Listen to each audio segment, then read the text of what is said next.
In this episode of Man vs. Marriage, upgrade your marriage. Love on purpose. The podcast. How good do you want your life to be? It's truly about becoming the best version of yourself that's possible. This is Man vs. Marriage. The podcast. Welcome back to another episode of Man vs. Marriage. In the studio here at House Called Moran, it is Quincy Moran and Jeannie Moran. Honey, will you say hello? Hello. That's the way to do it. Yes, it's me, the Q dog and the hizzle for shizzle, and here we are with another episode, and thank you for listening. But first, a quick shout out to a listener and friend, Gilbert. You, the man. I showed up one day at work, and there, on one of my stations where I work, was an epic black box with white lettering that simply said, "Get after it."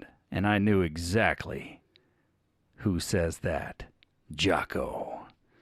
Then I open it, only to find a kettlebell hollowed out in the form of a bad ASS coffee mug with the same inscription, debossed, "Get after it." Would you like me to say badass for you since you seem to have to spell it? Kind of sexy when you say them naughty words sometimes. Major shout out. Dude, you made me feel like $1 million. I really, really appreciate the mug. Epic shout out to you, Gilbert. Way to do it. Actually made me think about getting some Man versus Marriage mugs so the MVSM nation out there can crush coffee with a mug. Yeah, it even says like Jocko approved and has his grill right on the mug. It's dope. It's dope. So we are here with another episode of Man vs. Marriage, and just to let you know quickly, being at the Moran Family Studios, there's going to be noise, and this is me preparing me. So Hunter's in the other room watching an old Alabama baseball game. He's hooting and hollering, knocking on doors, asking. Kirsten, thank God, is relaxing, but soon could start kicking our door, knocking on our door, calling mom incessantly, and the other kids are just going to be kids, and the dogs, heck, they do what dogs do. With that being said, let's get into this episode. Heaven forbid, it's 2 minutes into this thing, 2+ minutes, and I'm not talking about anything. But I did give a shout out to Gilbert. What's up? Anyway, it's on my heart. This is in me, and I'm going to tell you that you sparked this episode in me, honey. And I didn't really come out and tell you that, but we were sitting in our chairs one night, and you said, "I'm going to do this." And I thought, gosh, this girl is awesome because she is truly dedicated to loving me on purpose. Made me feel like $1 million, like $2 million, because the mug was $1 million feel. And you were talking to me about reading some kind of a book that's going to make me go crazy. I don't know exactly what that book is, or you were reading something that you ordered some book that's like, I'm going to make you... Okay, wait, which are we talking about? Was this in the last week?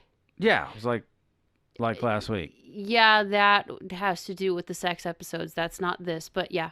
Well, I know that. I knew it was... Yeah, it's yeah. I knew what it was for, but I'm saying you're doing something with intentions to make our relationship better, to make me feel a certain way. Mm-hmm. And in essence, when it comes to sex, if I feel a certain way, we know you're going to feel a certain way a few times over and over and maybe over again. That's the good stuff. Now, a quote for you all. You're going to hear me say this, and I do not care how many times I say it. I've got to say it to myself too. It's live on purpose for a purpose. And what the heck does that mean?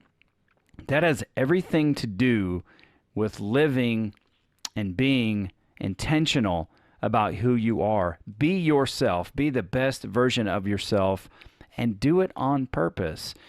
We're not here to endeavor to live this life of what happens, whatever will be, will be. There are a certain amount of things in our life in which we have the ability to control. So my mantra is control what you can control. Focus on the things you can affect. And what is that? That's you, and that's your attitude. I am big on that. Sometimes I fail miserably at that, but I do not give up because I remain relentless in living my life on purpose and being intentional, developing who I am, and loving the people in my life with great intention and doing that on purpose. And the next thing is living on purpose for a purpose. What is your purpose in this life? You've got to decide that. And that's part of what this podcast is helping you figure out what is your purpose in this life. Life is short. It moves fast. June 30th of this year, I lost my grandpa. I had him for 42 years of my life, 42 years and 6 months of my life. And it went by in a flash. So with this short opportunity we have to love and make impact on people in a positive way, what are you doing? What is your purpose? I know my purpose in my marriage is to make my wife feel loved, adored, and special. It's to grow our relationship because I believe it's the greatest relationship I have on this planet. For my kids, it's to give them an example of what a good father, a good husband, a good friend would be, someone who's a great provider, a great leader, a comforter, somebody who is strong and has a face of certainty in uncertain times, and somebody they can count on and depend on, and somebody who's going to get after their tail if they're slacking or they're not, living in their in the best idea of who they are. Someone they can go to when they need the truth, no matter if the truth hurts, because I'm going to deliver it in such a way that's going to come across. It's going to be communicated in the best way possible, but it's going to be the cutting edge truth. That's what it is to live on purpose for a purpose. Now there's a purpose in who you are as a man, and there's a purpose for your relationship. There's a purpose for your career. Those are things that you get to decide. You discover it, you define it, and you decide to go out and you decide to do it. And that is where living and loving on purpose comes down to it. It's the principle of being disciplined. It's living life, and like Coach Rita says, not allowing life to live you.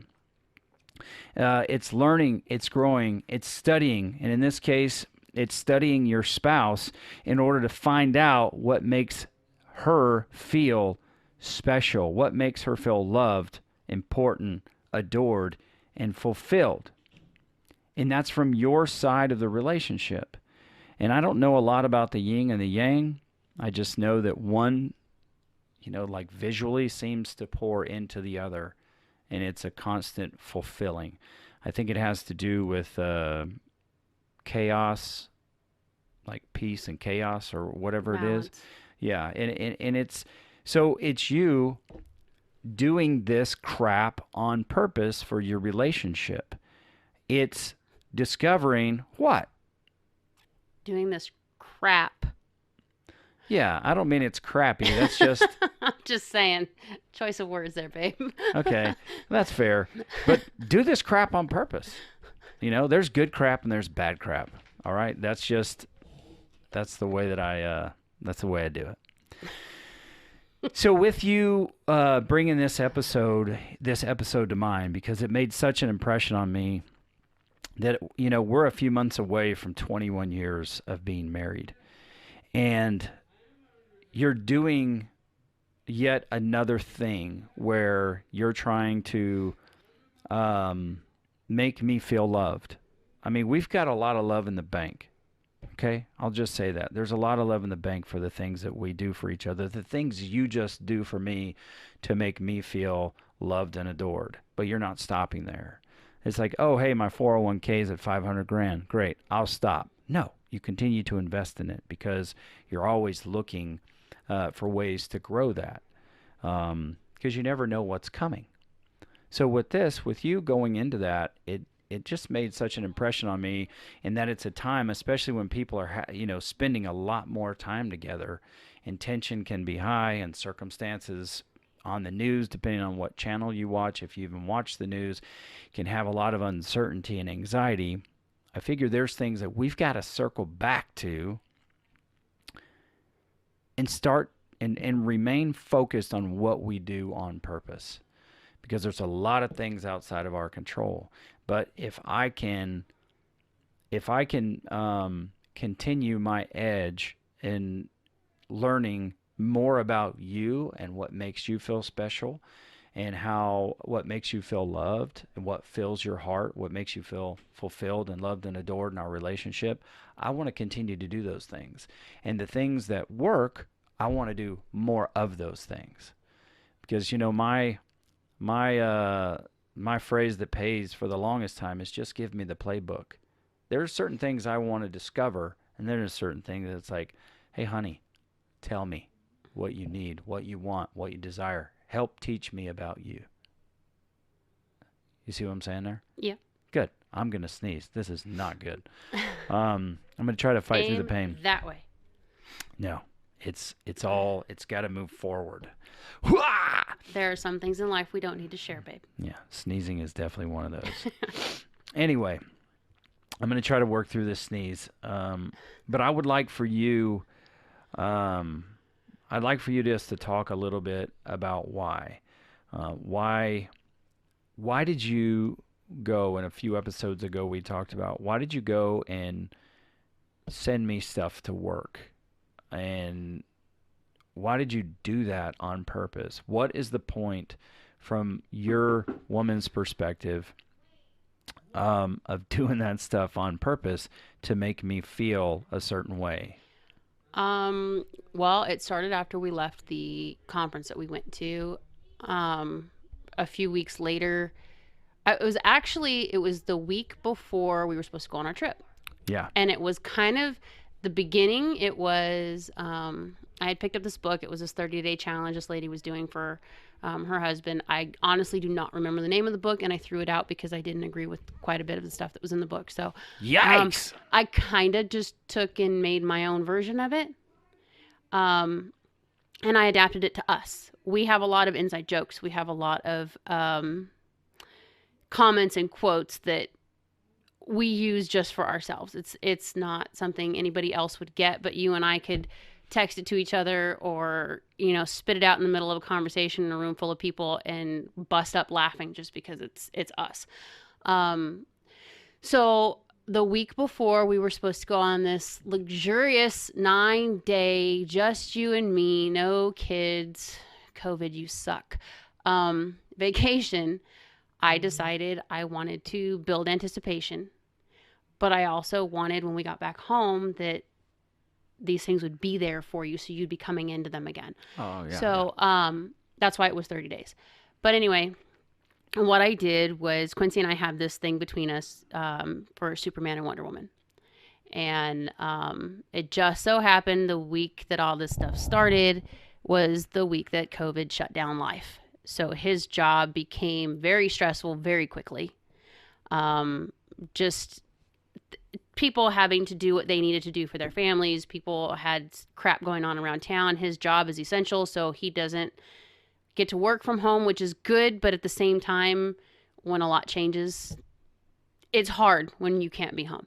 So, and it wasn't just hard for me. It was hard for him because he wanted nothing more than to be here to support me and the kids, because he knew this is a huge shift. This isn't like an easy, okay, well, Hunter and Kiki, we're not going to school for a week. No, this is like, you're stuck. You're not getting on the bus, and Hunter didn't do well with it. So anyway, our joke is Superman and Wonder Woman. It's always been us. I mean, I've got it tattooed on my skin. So do you.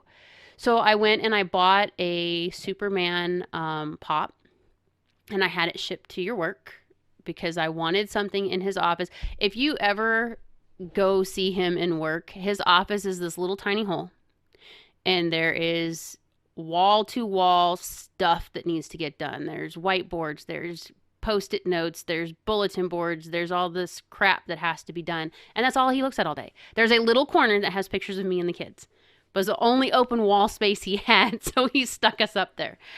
And I wanted you to have something that just reminded you, this is who you are. No matter what else is going on around you, this is who you are to me. And that's what matters. Because once you leave that office, that's what you're coming back to, is what's important. So that was the first one that I did. And then I did a little tin can thing with 30 days of quotes. Quincy is huge on quotes and huge on encouragement. Now, he can encourage anybody for any reason under the sun. It's just in your DNA. It is. But you don't get it as much. I noticed you don't get encouragement from others around you as much. It kind of, life has put us in a different phase, different people. A lot of people are in and out. So the ones that you used to get that from are not really around as much anymore. And it's nothing personal. It's just life has happened to all of us. So I took that into account. This is something that you do all the time. It's got to be something you need. And although words of affirmation are not your number one anymore, it made a huge difference for you to have that one little note. What it was, I took 30 different quotes. Some of them were inside jokes between me and Quincy. Some of them were, jokes that happened during sex between the two of us. Some of them were quotes from Nick Saban, because he's somebody that Quincy really, truly loves and adores and looks up to. Some of them were just little things that I knew would impact you during the day. Yeah. And all I did was I sent the box with instructions that says, once a day, pull one of these out. Didn't give him specifics on when, so that he would randomly pull them. It could have been first thing in the morning. Some of them he didn't pull until right before he left home for work. But it always ended up being just enough that whatever stress was going on at work, he would let me know. He would send me a text with a picture of whatever quote he pulled out, and he would tell me, this just came and broke up whatever was going on. So whether it was a stressful moment, or, he might have been having just an off day and struggling to kind of focus. And this was just enough to kind of split your mindset for a minute. Yeah. And give you that breather. We all need that joke or, stupid comment. Our kids are so good at just random. It's random facts for 2000, Alex. That's the comment around here. It's just random things, but it's just enough to kind of snap you out of your funk, or maybe snap you back into being present in the moment. It just varied. But I listened. I paid attention. There were things that I heard you say, like the cologne I bought you. Quincy had been commenting for a couple of months. He needs a new cologne. And it's something stupid. It's very basic. It's very simple. It's not even, I want you to go and buy me this. It was just, if you run across something at some point that you think you would like on me, get it. So I did. I was out with one of the girls getting something, and we ran across this counter, and the scent caught my attention. And it was like, whoa, I like that. I really like that. So I brought it home and I stuck it on the counter with a little note. This is, I thought of you. You always spoil me with stuff. This made me think of you, and I want you to wear it. He's never been really good at getting gifts. We did our love language thing with Rita years ago, and getting gifts was Quincy's bottom. Out of his five was getting gifts. He hated getting gifts. He doesn't like opening them in front of people. If you ask him what he wants, Alabama, knives, watches, that was it. For years, that was all he wanted. And as long as it was one of those three things, he was cool. But anything else, you just really struggled receiving. But the more personal these things became, the more intentful they came, the more it seemed to kind of change you a little bit in opening it. It's stupid stuff. I went to the store and I bought a set of golf balls because it has the poop emoji on it, and I put a little. Hold on right there. You're saying it's stupid stuff. It's not I don't know stupid, why you're it's saying it's just stupid. silly. It's simple stuff. Yeah. Because I think saying it's stupid stuff, even though it's like the crap lingo, I don't think you mean it like it's actually stupid. It's not stupid. It was something that I had to stop and think.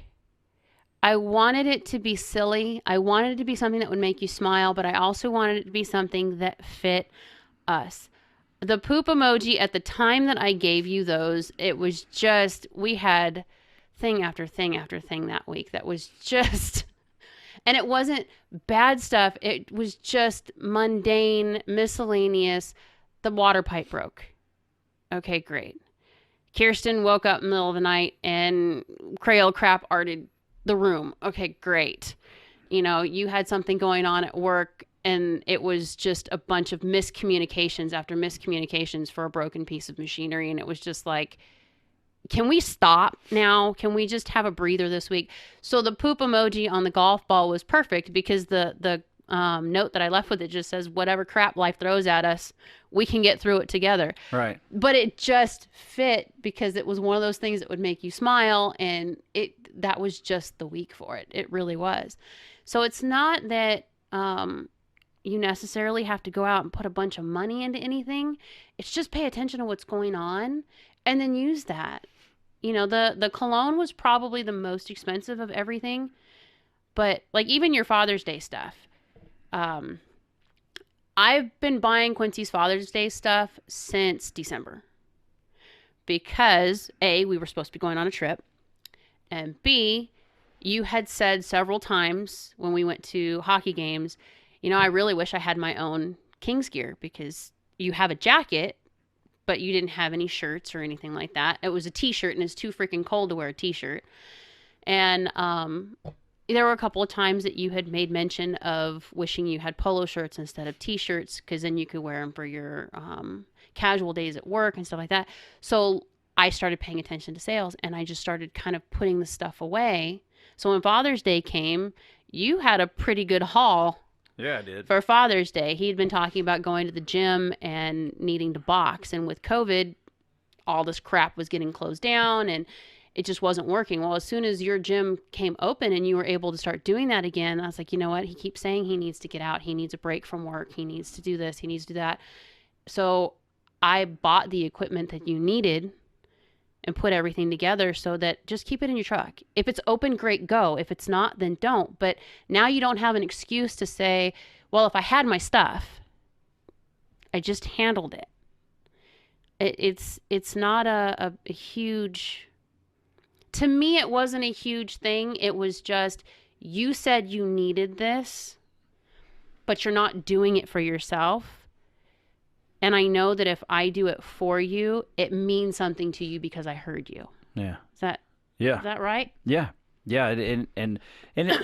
Plus for me, it's hard for me to buy stuff. It's hard for me to justify spending money on myself. Every once in a while I'll do it, but I've gotten better over the years. So I think those are a lot of just great examples of you listening with intention, listening on purpose. I think too often, I heard this quote not long ago that said, if you're not working on your marriage, you're working on your divorce. And I said, Ooh. wow.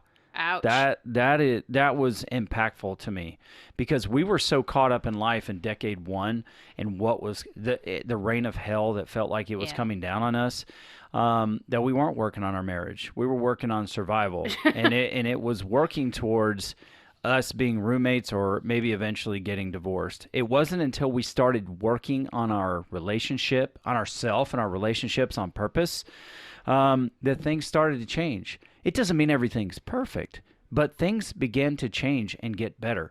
We still have really, really rough patches. We do, but that's part of being a human being. Life is hard, life is hard, but it's the things that you can control that you put those things into practice. And some of the things, I know we got to wrap this up, but I think all too often before, what we did on purpose was probably punish each other when we were unhappy. Mm-hmm. That's one thing that we did on purpose. Well, I'm not going to talk to you, or I'm not going to kiss you. We're not having sex because you made me feel this way, or those are the things that generally come naturally, it would seem, is punishing each other on purpose. But what about loving each other on purpose? What about growing your relationship with each other on purpose? What did you want to say there real quick? Well, and just because my example was gifts, that's because that was low on your love language. That was something that I'm really good with gifts. I put a lot of purpose and thought behind what I buy for Christmas, what I get for the kids. But I didn't do this because it was a holiday. I did this because I wanted you to feel the impact of I'm paying attention to you, and you need to know that I know all this other crap is going on, but you're important to me. Yeah. Now, my languages are different. So it's not that we're saying go out and buy a crap ton of stuff and go shower your wife with gifts. It's not the point. If that's what you want to do, go for it. But that's not the point. Mine is touch and quality time. So Quincy makes it a point to make sure that he's constantly holding my hand when we're sitting to watch TV, or, giving me hugs at random times. It's making sure that you understand what they need and helping them to get that. Now, the reason I chose gifts is because it's low on your list, but it's something that if I do it, you're not going to turn it away from you. If it's something that I asked you to do for yourself, you would have every excuse under the sun not to do it.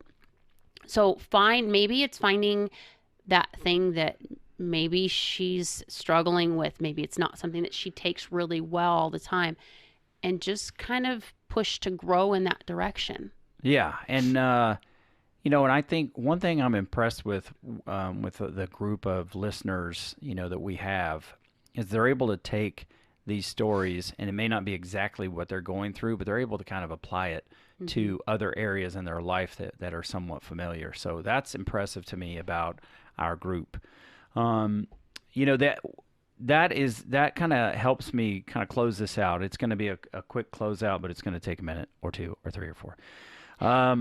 Listen with intentions, guys. Listen with intentions to the language your wife is using, okay? And then another key factor there that Jeanne and I have been talking about is go check out those love languages. You can go to Google and type in 5 love languages. You could take the test for free. Then you can get an idea of what your love languages are. And you can use that with you and your spouse in identifying what language it is they speak. It's just another element to help you become an intentional listener.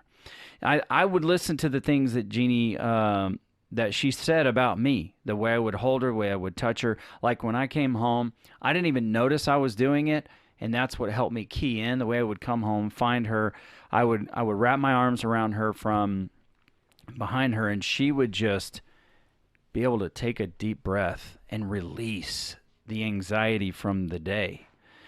She would say it feels so good to know that you think about me, so that I started sending random messages or getting creative with ways to let her know that she's on my mind throughout the day. She loves to be surprised, and she loves to have things like activities that she does not have to make decisions with. So I've planned things in the past that were a complete surprise without her having to plan a babysitter or meals or arrangements, anything like that. I've done those things because I put the work in to discover who my wife is and what makes her feel special. One of the really easy things that I did back in the day was I used to write her notes. And then I got the idea at one point of when I found out that permanent marker you could basically take permanent marker off just about anything with dry erase markers. What a crazy cool hack. I would start writing on our mirror. Instead of writing notes on paper, I would write notes on the mirror, either with dry erase or with a permanent marker. So when she walked up to the mirror, she would see something I believed or loved or thought about her. So because she's got to go to that mirror a few times a day. So she was there. And that meant I was there. I stood there and I did something on purpose to make her feel loved and adored. And I heard this one time back, I think it was right before it was right when we got married, I think, right around that time. And I told this guy, Vinny, that I worked with, I said, I wrote Jeannie a letter today and left it so she would see it when she woke up. And he's like, oh, dude, you screwed up. Don't ever do that. I was like, why? You see, because then she'll expect it. And I think back to that going, Why shouldn't she? what's so bad about her expecting me to do things that make her feel special? Nothing. That's what this is about. You know, my heart, it's you, my whole life, you and no other. So why not capitalize on that and make you feel special? Mm-hmm. And we want to freaking float this challenge out to you. What can you do to make your spouse feel special, loved, and adored, like you're doing this on purpose? We want to hear what your ideas are. You could take the Man versus Marriage 30-day challenge. Gosh, that sounds official, doesn't it? Like, wow, the Man versus Marriage 30-day challenge. Do something for 30 days that makes somebody feel special. There's a really cool excerpt out of this book called Oolah for Christians that I was listening to.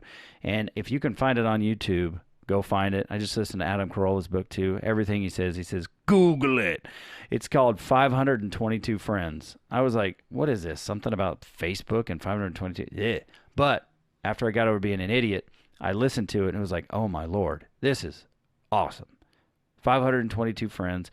Google it or look it up. Oolah for Christians is really cool. Even if you're not a Christian, it's cool because it's about doing things on purpose, challenging yourself to do things on purpose, and nobody's going to try to get you saved. So just check that out. Let us know what you got for your 30-day challenge. If you want tips and ideas and you don't know where to start, bro, use the email. Hit us up on the DM. Ooh, did you hear that? Mm. The DM. Do it. Anyway, that's it for this episode. Go love her on purpose. Become the man you want to be on purpose. Go get it done. I'm the Q Dog. She is your wife. You better not be their wife, honey. That's Jeannie Moran, my wife, fool. Anyway, for her and for me, this is Man versus Marriage. The podcast. How good do you want your life to be? You gotta live on purpose, for a purpose. It's truly about becoming the best version of yourself that's possible. This is Man vs. Marriage, the podcast.